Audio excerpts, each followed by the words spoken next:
Marco സിനിമയിൽ പോലും ഇത്രയും ചുവപ്പ് ഞാൻ കണ്ടില്ല. നല്ല ചുമന്ന മുളകിട്ട മീൻകറി, അതും ഒരു ബഡ്ജറ്റ് ഫ്രണ്ട്ലി ആയിട്ട് കഴിക്കാൻ ആഗ്രഹമുണ്ടെങ്കിൽ നേരെ ഈ സ്പോട്ടിലേക്ക് വിട്ടോ.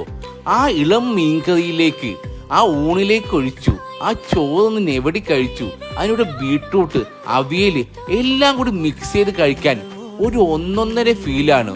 ഒരു വട്ടം ഇവിടെ പോയ ആൾക്കാർ എന്തായാലും ഈ വീഡിയോയുടെ താഴെ കമന്റ് ചെയ്യും, അത്രയും നല്ല അടിപൊളിയാണ്. ഈ കാളാഞ്ചിയിൽ നിന്ന് ഒരു പീസങ്ങ് എടുത്ത് ആ ചോറ് കൂടി കൂട്ടി കഴിക്കാൻ എൻ്റെ പൊന്നളിയ ഒന്നും പറയാനില്ല.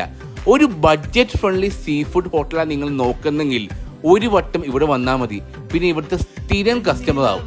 നമ്മുടെ എറണാകുളത്ത് നിന്ന് 35 കിലോമീറ്റർ മാറി ചേർത്തല പോകുന്ന വഴി ലെഫ്റ്റ് സൈഡ് കാണാൻ പറ്റും ഹോട്ടൽ പാളയത്തിൽ. ഗൂഗിൾ മാപ്പിൽ കറക്റ്റ് ലൊക്കേഷൻ ഉണ്ട്. അപ്പൊ ഇനി ഫ്രണ്ട്സ് ആയിട്ടും ഫാമിലി ആയിട്ടും വരാൻ ആഗ്രഹമുണ്ട്, അല്ലെങ്കിൽ സീ ഫുഡ് കഴിക്കാൻ ആഗ്രഹമുണ്ടെങ്കിൽ ഇപ്പോൾ തന്നെ ഈ വീഡിയോ സേവ് ചെയ്യുക. നമ്മുടെ പേജ് ഫോളോ ചെയ്താൽ ഇങ്ങനത്തെ അടിപൊളി വീഡിയോസ് പെട്ടെന്ന് കിട്ടും. അത് മാത്രമല്ല, നല്ല കാളാഞ്ചി, വരാല്, ചെമ്മീൻ, ചാള, കക്കറച്ചി എല്ലാം കിട്ടും.